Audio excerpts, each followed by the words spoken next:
Now, I'd like to start by introducing Barney Bishop of the Associated Industries of Florida. Barney has been the voice of business in Florida for a number of years, and he's the voice of reason at this podium starting in just a moment. Thank you. Barney, come on up.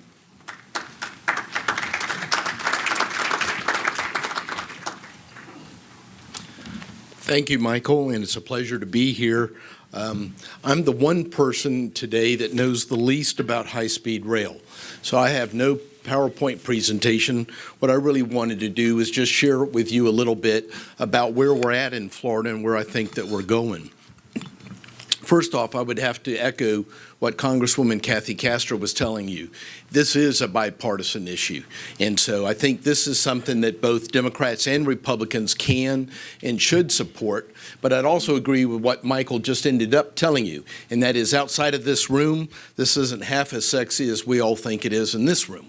And so that means that we have a tremendous challenge and opportunity to turn this around and make this something that can happen.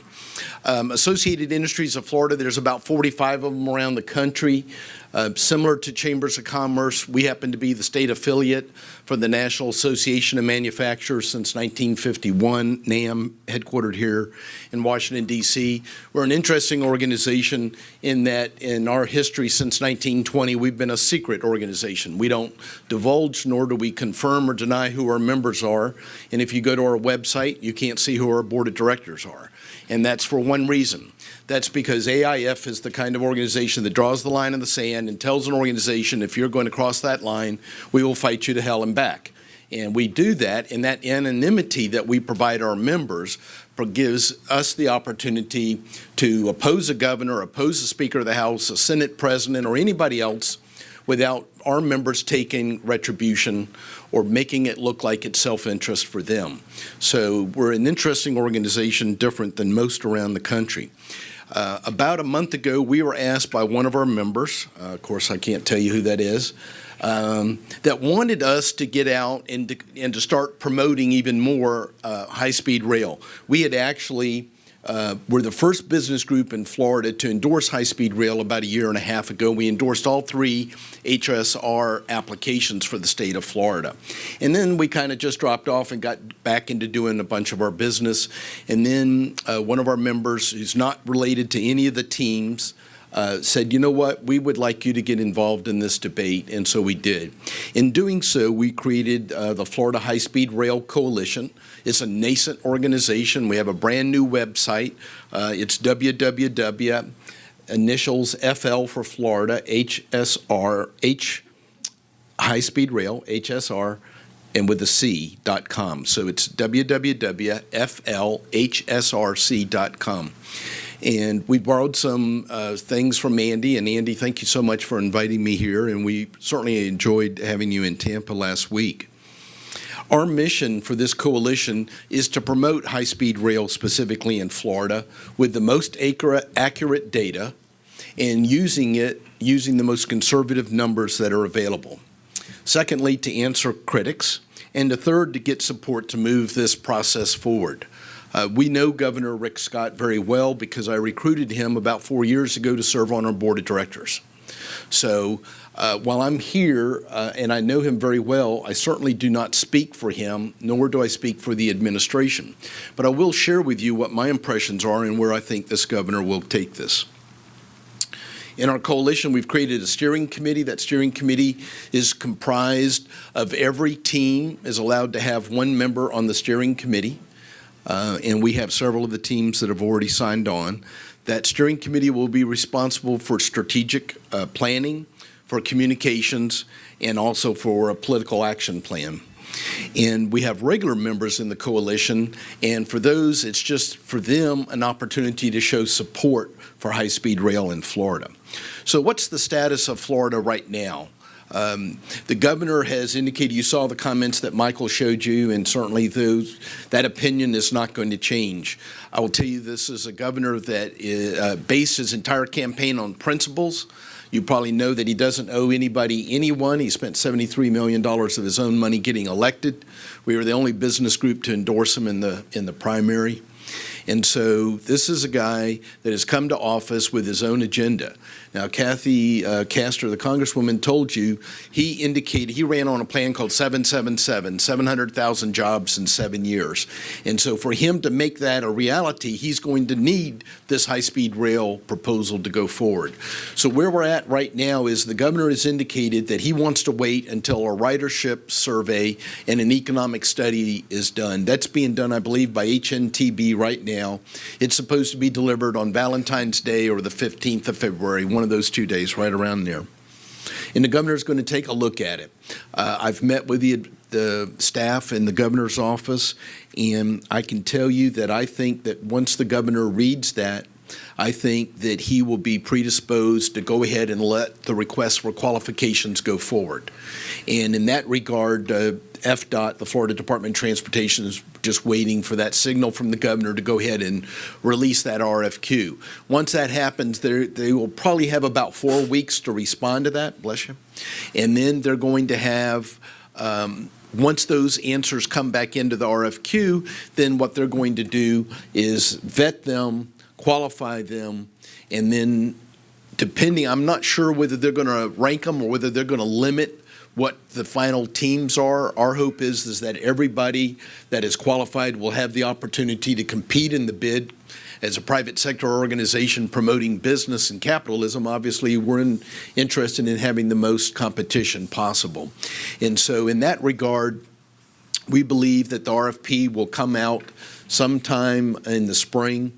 And therein lies a problem, because we all know that the federal fiscal year is going to end on September 30th, and there's always the concern about those dollars being swept by the Congress and being sent someplace else.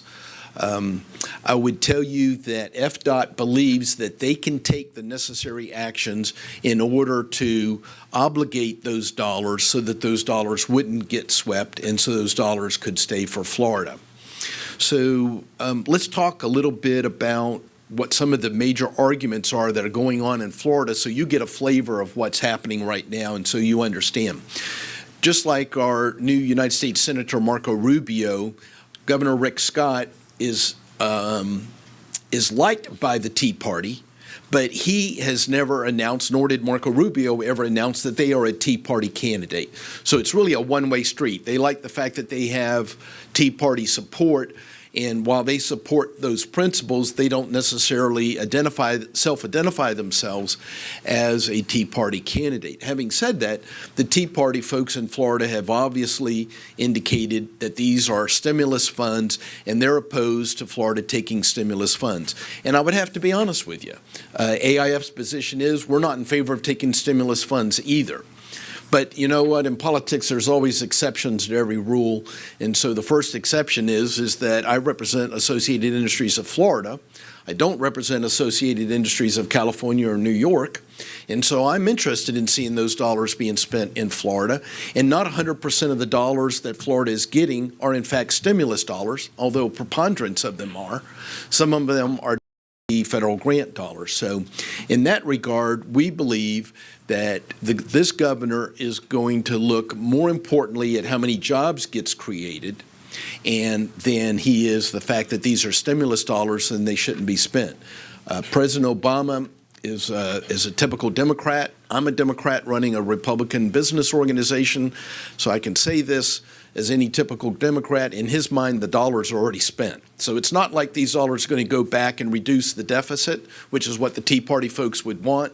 The dollars are going to be spent somewhere. In our estimation, those dollars should be spent in Florida, and I think that this new administration in Tallahassee is going to believe the same thing. The second thing is that obviously the governor's comment that Michael showed you indicates that the governor doesn't want the dollars to come from general revenue. And I can tell you absolutely that is going to be the case. So the teams that ultimately compete for the work in Florida, there's really going to be two pieces that they're going to have to deal with, the front end and the back end, because the middle part, the infrastructure, the actual building and of the high-speed rail is all the teams already know that they have to build that, and if there's any cost overruns, they're going to have to eat that. But on the front end, Florida's going to have to pay up somewhere between $200, maybe $280 million in order to get the last tranche of federal dollars that are sitting there that we want to have access to. And it's probably going to come down to what the private sector is willing to do.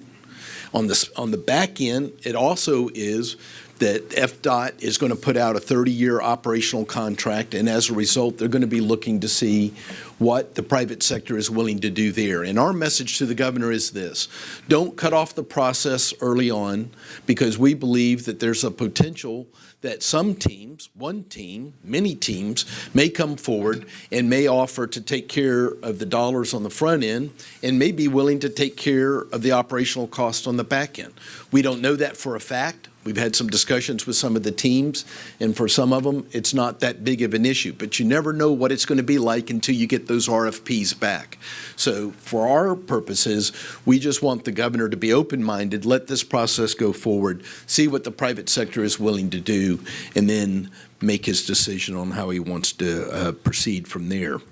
I would just say that you may have seen some comments about our Senate President, Mike Herodopoulos, indicating that he didn't want to see any state general revenue dollars being used either. And the press, unfortunately, mischaracterized that in the beginning as saying that he was opposed to high-speed rail. The Senate President in Florida is not opposed to high-speed rail. Neither is the Speaker of the House. But both of them, because the fiscal restraints that we have in Florida with a $4 billion deficit, don't want state GR dollars to go to that. We just don't have the dollars available. So that being the case, we'll have to see what the private sector is willing to do. And then in my final comments that I would just like to make is that it's going to be important, and you heard about it a little bit earlier, and that is it's not just about high-speed rail. It's about the development that goes on and the different stops and the different places on both terminus, both in Orlando and Tampa. And just as important, it's going to be the interconnectability of high-speed rail to some kind of light rail that gets you down to the International Drive area where all the hotels are and Universal Studios and those kind of places in downtown Orlando. And we're going to have to see the same thing happen over in Tampa. We're going to have interconnectability out to the airport into downtown. Otherwise, you're probably not going to see a lot of business people riding the high-speed rail between Tampa and Orlando, because we're still going to have to rent a car on each end. So I think there's a lot of challenges, but there's a lot of hope. And I think that if you're with one of the teams, and I haven't gotten a chance to talk to you yet, I'd love to see you. I'm going to have to leave about 2:30 today because I have to go back to Florida to be with the governor down in Southwest Florida on Thursday. But it's a pleasure to be here. I've learned a lot. I've met a lot of folks. I think this is a very worthwhile project. And AIF and our coalition is not going to give up. And I think that all of us would like to see a high-speed resolution to Florida's being on the precipice forever and ever and ever and ever. And I think that we're right there. And I think it will happen soon. I just ask for a little bit more patience and your support. And if you go to our website and you can sign up and put your company or your association, or if you're an individual and you want to support high-speed rail in Florida, we would really appreciate it. Thank you very much for your time today.